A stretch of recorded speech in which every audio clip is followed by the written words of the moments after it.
So, I'm stubborn and sometimes bullheaded. And I'm the kind of person, you have to prove it to me before I believe it. That's just how I am. I just don't take everybody's word at face value. Now, I came to this part of my life honestly. I mean, I had a cousin who used to sell me nickels for a dime, convincing me that nickels were worth more because they were bigger. I mean, I grew up that way. And Jonathan's still trying to convince me that gluten is a real thing. And we still debate that. I think it's made up, but no, And of course you can have a gluten-free diet because there is no such thing as gluten. But I'm pig-headed. I'm just like that. Not when it came to God, though. I was 6 years old. I accepted God 100% right away. But I'm not like every person. There are some who need some argument, some debate, some proof. Others, they'll never accept Christ, they'll never accept God, ever, no matter what you do. Never. I explained earlier in the announcements, sermon number 1, we do have proof of creation and that God is the creator. We have scientific proof.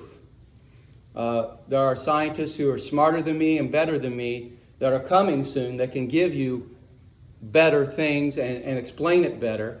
I can't get it all to the weeds and the details. But we're going to talk about some scientific proofs today and some rational proofs. Am I not loud enough? Can you turn it up? Turn it up. This microphone, please turn it up. Yeah. Some people can't hear. And I want them to be just as bored as everyone else. So, there you go. That should be good. The theme this month is What About God? And yeah, I did steal it from the movie What About Bob? I just thought that was kind of cool. What about God? And today's question, we're going to answer 4 questions this month. And very difficult questions. This week's question is there proof that God is real? Of course, in the headline, I stole the lead. Yes, there is. But is there proof that God is real? Now, not one of these proofs that we're going to state today proves that God is real on their own. But like any court case, you want to build a case. And the preponderance of the evidence will prove. Some of these arguments or proofs that we're going to present to you have been used for centuries to prove the existence of God. We have facts and we have faith, and God doesn't want us just to not be able to defend our faith. I'm hoping you guys can use these papers to help others. You'll run into people, you may even know people that say that God's not real. He doesn't exist. There was a man, he wrote a book, The Case for Christ, and that's what he believed. And he went out to disprove Jesus Christ. That he didn't exist, that he wasn't really God, and the resurrection wasn't real. It was all made up. And he was an investigative reporter for the Chicago Tribune. At the end of all his story, he becomes a Christian because he could not disprove the existence and the resurrection of God. Could not. So we have facts, we have it all. And we're going to talk about these right now. I want to let us realize, though, is there proof that God is real? Well, let's talk about real science. And I'm not going to get real deep in all these things, okay? I'm going to hit them and go. But you guys will have the papers. You can go back over them. Some of the Bible verses I may not even read, but you'll have them for your own self, but also to help others. Real science in the Bible. I put real science. There's a lot of fake science out there, by the way. Somebody said to me one time, "You don't believe in science." Oh, I believe in science. I have a problem with scientists. There are scientists that I have problems with. Real science does not bother a Christian. Never has, never will. Sometimes Christianity is ahead of science. And I think I've told the story before. Proverbs tells us that life is in the blood. Scientists used to tell us that you could have too much blood. We know now what? If you bleed too much, you what? You die. But they didn't believe that before. See, sometimes we're ahead of scientists. I have no problem, and Christianity has no problem with real science. Part of real science is that, I'm sorry, I got to take these off. I don't know what's going on. The beginning, the story, not a mythical story. It's a scientific story, not a mythical story. The beginning. Now, just stay with me for a while, okay? The beginning. It says in Genesis 1:1, "In the beginning, God created the heaven and the earth." If you do research in just about any other religion, even mythological religions, and they will talk about the beginning. But in their beginnings, it's full of myth, unusual things like a crane will drop a rock, and that's how they'll talk about how their God was created, and then that God created everything else, and a lot of myth to their story.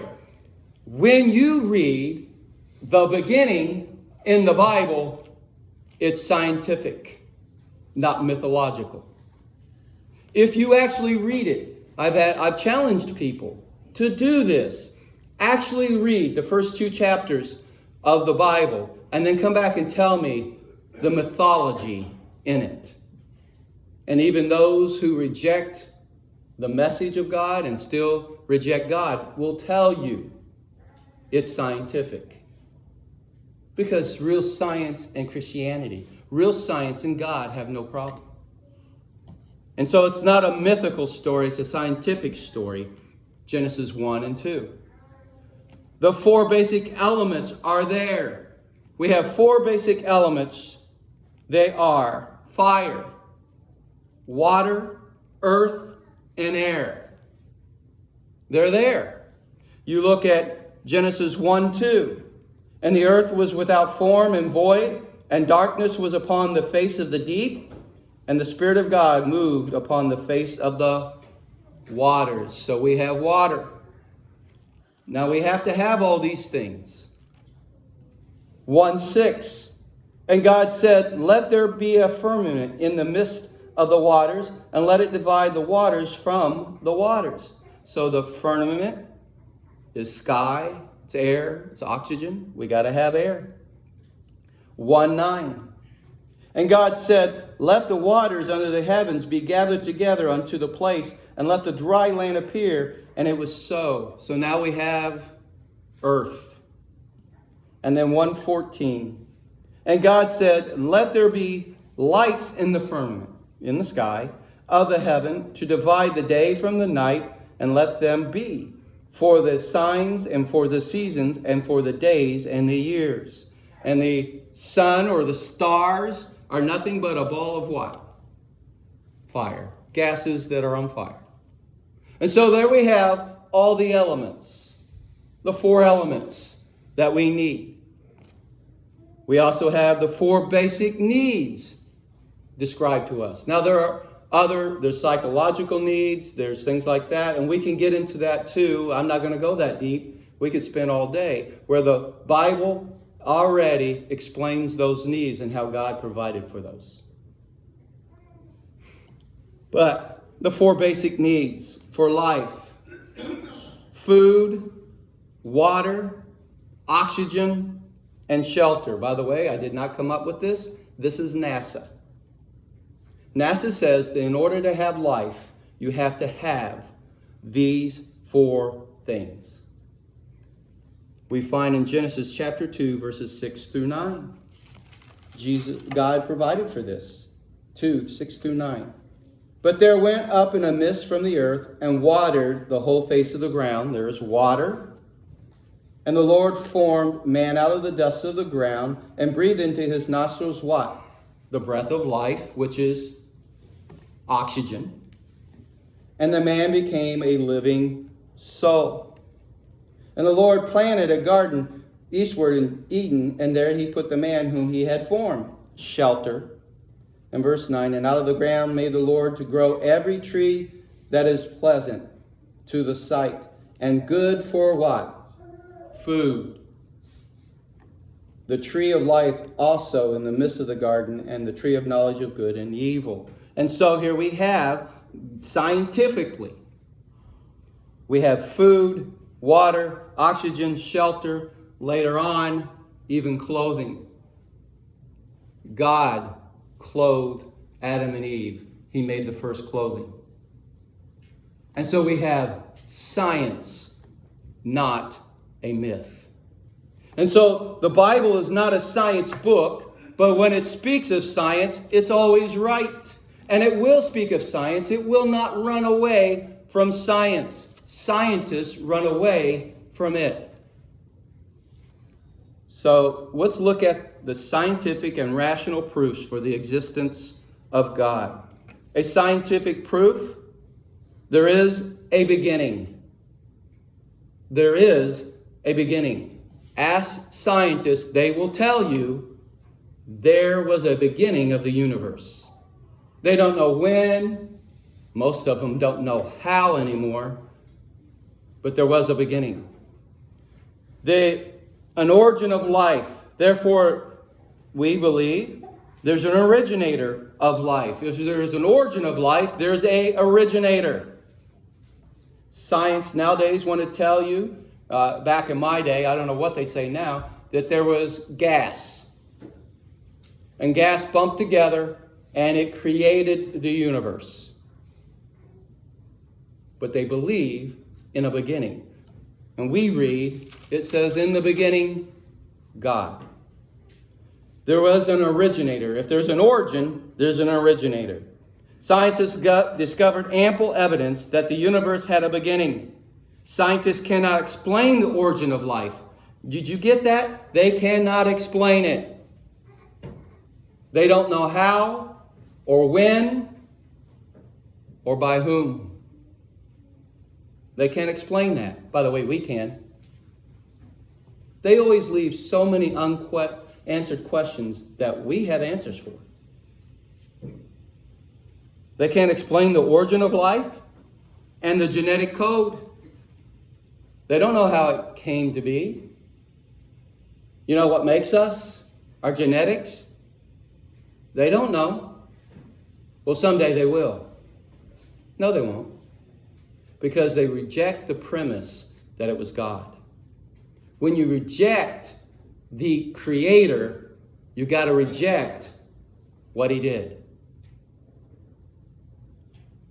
Apart from an originator, and they will tell you something originated the origin of man and the origin of the universe. There was a beginning. Scientists will tell you that. We just differ on who or what it was. But there is no disagreement, no argument that there was a beginning. It's a scientific fact. Scientific proof number 2. There is a design. A design to life. Therefore, a designer of life. That's what we say. If there's a design to life, there has to be a designer. We're not rich, but even if we go to Walmart and we see a dress, we assume that dress just was found in a field and it accidentally happened, right? No, somebody had to do what? Design it. Make a plan. That's very simple. The designer of life. Science has found the universe to be fine-tuned for life. The universe is perfect for life, especially Earth. It has been tweaked to hold life. To hold life. There is a design to life.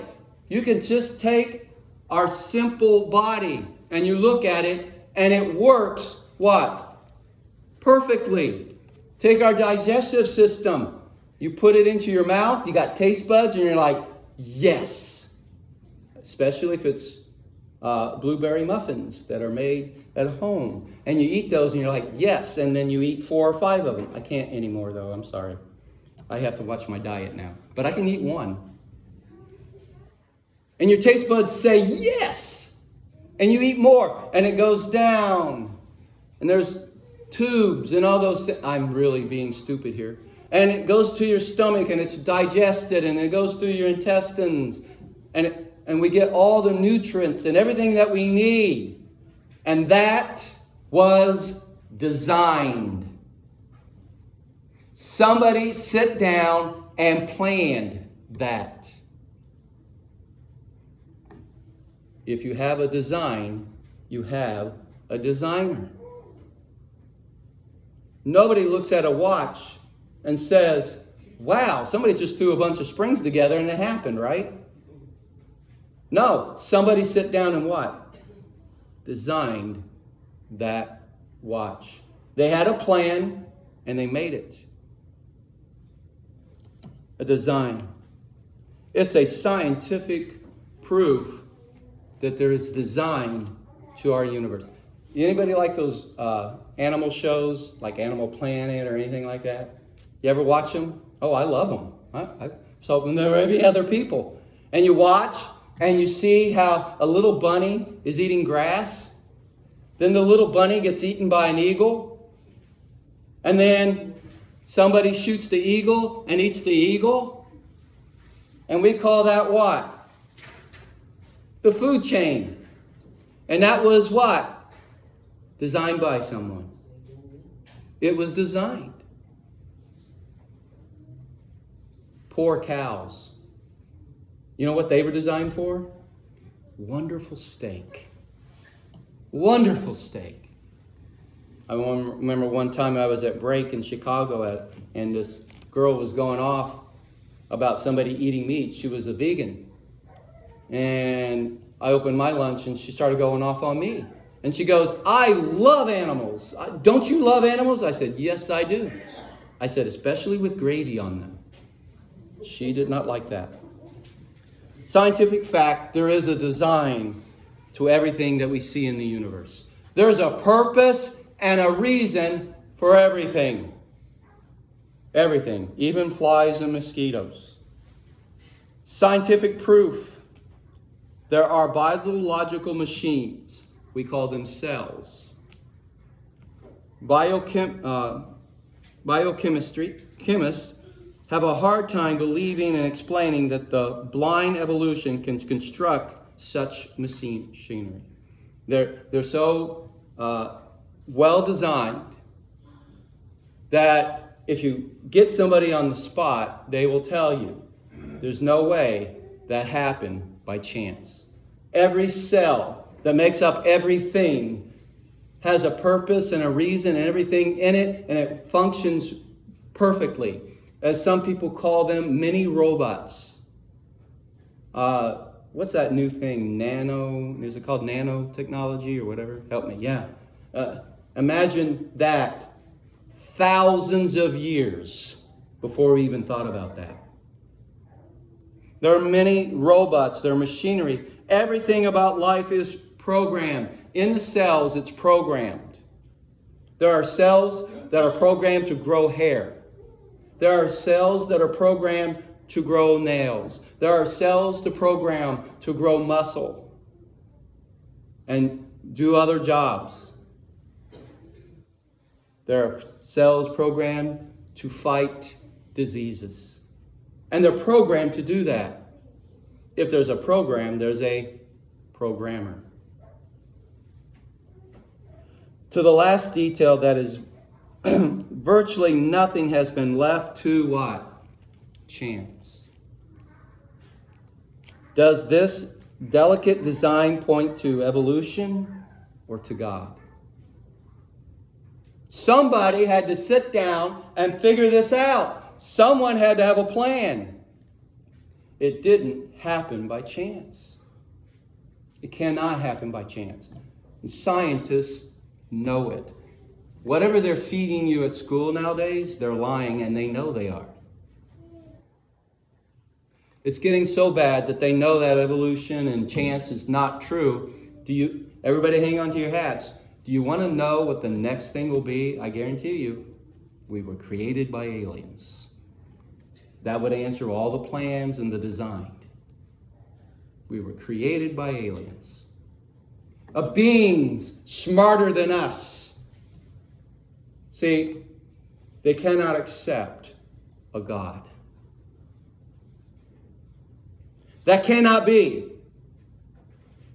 Because as soon as I accept God, or there is a God, then I am subject to Him. And mankind and men do not want to be subject to God. They want to believe they can live their life any way they want to. They want to believe that they're in charge of their lives. They're God. By the way, that's what evolution does. Evolution makes man God. Scientific proof. There is a conscience. Science will tell you that. There is a conscience. Free will. The Bible teaches that humans have free will, which means they can choose to obey or disobey God's commands and determine their future. You choose whether you go to heaven or hell. It's your choice. God's provided you a way to be with Him forever, but it's your choice. You choose whether you want to obey God or not. Just like you choose if you're on the highway, whether to go 70 or not. If you go 90, if you do it enough, that choice will be taken away from you because you won't have your car anymore. But you choose that. We have free will. What separates us from the animals? Well, we have a soul, a conscience. Where did that come from? It just happened? A bunch of electricity and wires got together and all of a sudden there's a conscience? Or were we conscious from the beginning? Bible tells us when Adam was created, he was a living soul, conscience. From the beginning. We resemble,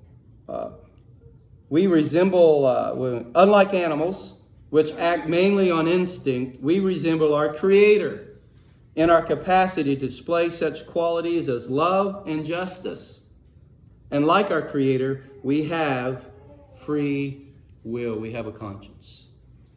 That's a fact, and the Bible tells us where it comes from and how we got it. Scientific proof. Life began mature and fully functioning. That's a proof. You're not taught that in school, are you? But if you really talk to scientists, they will tell you, especially nowadays, life was created mature and functioning. It had to be, or it could not function. You ever had the question, what came first, the chicken or the egg? The answer is both. You know why they can never find a missing link in evolution? Because it will not function. It would die, and that species would be gone. I think I told you the story. I went to the Chicago Museum, and they were talking about the evolution of the whale. I had nothing else to do, so I went.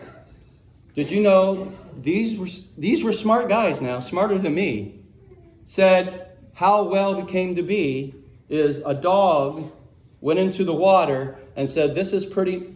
I am almost quoting word for word, by the way. This is a pretty good place to live. I'm going to stay here. And 40,000 changes later, he became a whale. Now, whales are the biggest mammals we have in the world. And these are smart people. 40,000 changes. The problem is, somewhere in those changes, that mammal would die. Mutations cannot function. But yet the world was created older, mature, and functioning. We know that. I can read the verses where the Bible says, I think it's in Genesis 1 or 2, one of the two. It's one of those two, where the trees were already having fruit on them. So you had baby trees just growing. You had trees that were blooming, and you had trees with fruit already on them. Already mature and functioning. It had to be because man was there to what? He needed to eat. Couldn't wait till the tree finally bloomed or the seeds to finally grow. There were animals here, and they needed to what? To eat. And man, I don't know, he was probably eating meat then, I don't know. But everything had to be functioning already. And science knows this. Life began mature and fully functioning. Scientists have found that the earliest evidence of life to be of great variety, fully formed, without transitions.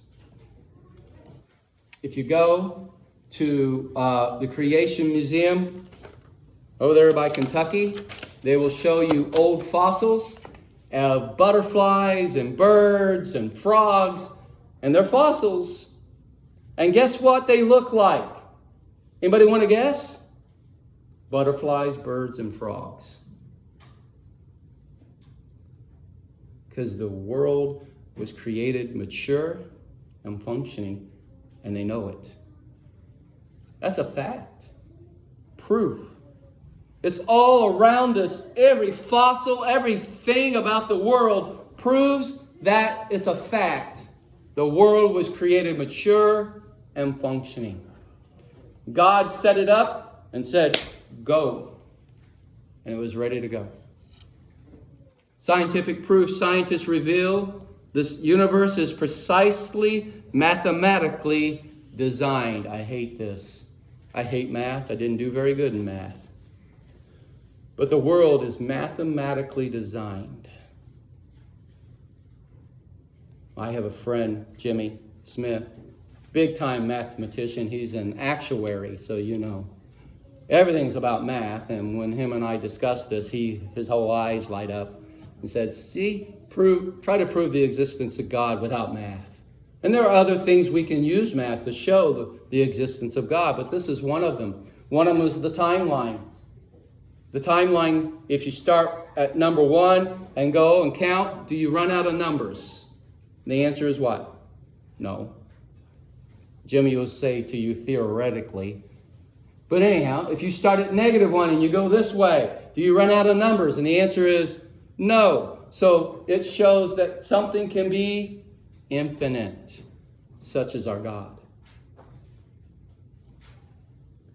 Mathematically, the universe has been found to be mathematically designed. It follows orderly laws that can be described in mathematical terms. What do you mean? Danny, when you built that addition over there, you just kind of threw some boards together, right? You didn't measure and cut and do any of that, did you? No. You didn't use math at all. You just kind of guessed, right? Mostly, yeah. I hope not. The real answer is no. He used what? Math. Whenever you build anything, you use what? Math. Ask an engineer. What does he use to build? Math. Even as simple as things that I create, I still use math. The only people who do not use math is IKEA. You got 5 holes and they'll give you 4 bolts. They don't use math. But the universe was designed mathematically. Do you know what that takes? Anybody know what that takes? Ask my college math teacher what it takes. It takes intelligence. Because I was told that I was limited in my intelligence when it comes to math. What he was saying is I'm stupid when it comes to math, and that's true. Mr. Mann, I'll never forget him. I struggled hard to get that C in college. It takes intelligence. It takes intelligence. And so somebody mathematically designed our universe. I'm running out of some time here. There's rational proof. I'll just hit these. There's a law, there's morality, and there is evidence of evil. Morality is in the world. We have certain morality, certain laws that we all have in every society. They have them. Try to take another man's wife in any society, and he will tell you what? No, that's wrong. That's my wife. Try to kill another person in any society, and they will tell you what? That's not right. Where did that morality come from? Who put it in us? If we were of chance, morality would be all over the place. But somebody put in mankind the knowledge of what? Good and evil. By the way, we can go back and see where that happened. Morality in the world and the actual evidence of evil. And we can even name some evil people right here. Adolf Hitler. Jeffrey Dahmer. We can go on. There's good and there's evil. But even saying that there's evil makes us say what? There is morality. Where did that come from? We know. The rational proof fulfilled prophecy. Did you know in the Bible we know exactly the year Jesus was supposed to be born by prophecy? And guess what happened? That year Jesus was born. We know exactly what city. 400 years before he was born. We know what city. We knew what kind of mother he would have. We knew exactly the date of his death by prophecy. There's other prophecies in the Bible that we know of that have come true. And sometimes people laugh at them. History would tell us there was no certain city that the Bible said that fishermen would put their nets over to dry, that it would be swept clean. And in that city, that wouldn't happen. Never. That will never. The city's too strong. And then one day Rome wanted to take that city. And they went to a little island to protect that city and to build a bridge to get to that island to capture that city. They took every block. Not the Bible. History tells us they even swept up the dust and threw it into the ocean to build a bridge to get to that city. And so when you look back, there was not a block left in that city. There are so many prophecies fulfilled through the Bible that proves to us what? The Bible's true. And if the Bible's true, it tells us that God created us. So that's true also. See, we're just building blocks here, just an argument. Rational proof. Mankind needs to worship. You go into any society, any group, and they will worship something or someone. Even in our society, we worship different things. Inside of us is the need to worship. Now, God put that in us to seek Him, to want to worship Him. But you go in any society and they will worship a rock. They'll worship a certain mountain. They'll worship a tree. They'll worship each other. But it's inside of us to worship. Where did that come from? From the beginning, mankind has worshipped something. Rational proof, answered prayer, and miracles. You talk to any Christian, anybody who's been a Christian long enough, and they will tell you stories where they prayed and it only was the hand of God. There will be Christians that can tell you of miracles here and there where God stepped in.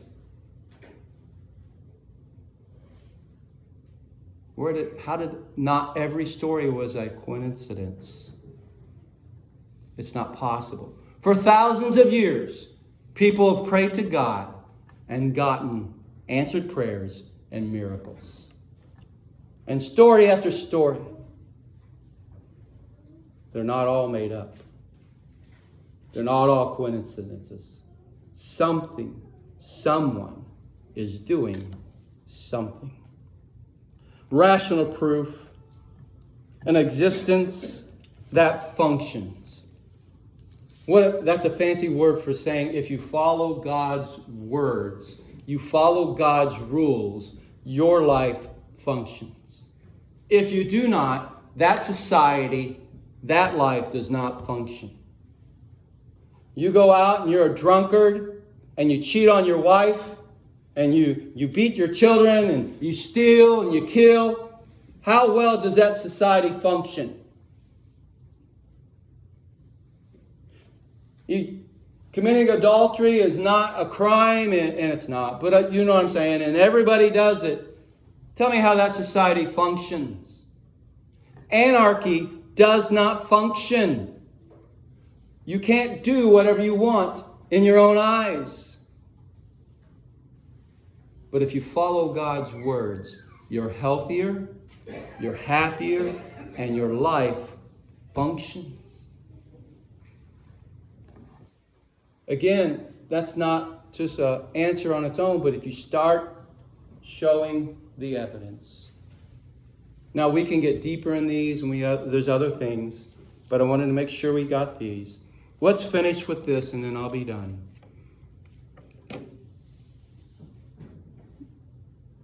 Hebrews 11:6, but without faith it is impossible to please him. For he that cometh to God must believe. They must believe what? He is. That's why this is so important. People have to realize and believe that he exists before they can come to him. And that's why we use these arguments, these proofs, to try for some people, if they're pig-headed, bull-headed like me, you got to prove it to me first. Well, here's some proof. Believe that he is, and that he is a rewarder of them that what? Diligently seek him. And that's what we're hoping you do. If you're here today and you're one of the skeptics, or you got to be, you got to have proof, you got to be proven. My hope is that we move the needle a little bit to where you will at least investigate these things and begin to seek God. To seek him. That's my hope. And maybe you know somebody who's like that, and there is no God, and there's no way there could be a God, and maybe you can use some of these things, and maybe we can move the needle a little bit, and they begin to seek God. At least think about it. I like this verse, Isaiah 55:6. Seek ye the Lord while he may be found. Call upon him while he is near. As long as you're alive and you're breathing and your heart is beating, he can be found. Seek him. Investigate. Prove me wrong. But at least look into it while you still got a chance. Once you take that last breath, there is no more chance. If you can prove me wrong, if you can be satisfied at the end, you looked at all these things and you say, nope, there is no God, there is no need. All right. But at least you should investigate these things and look into them. Seek him while he can be found. He's a rewarder of them who diligently seek him. But you have to believe he is as a starting point. Let us pray.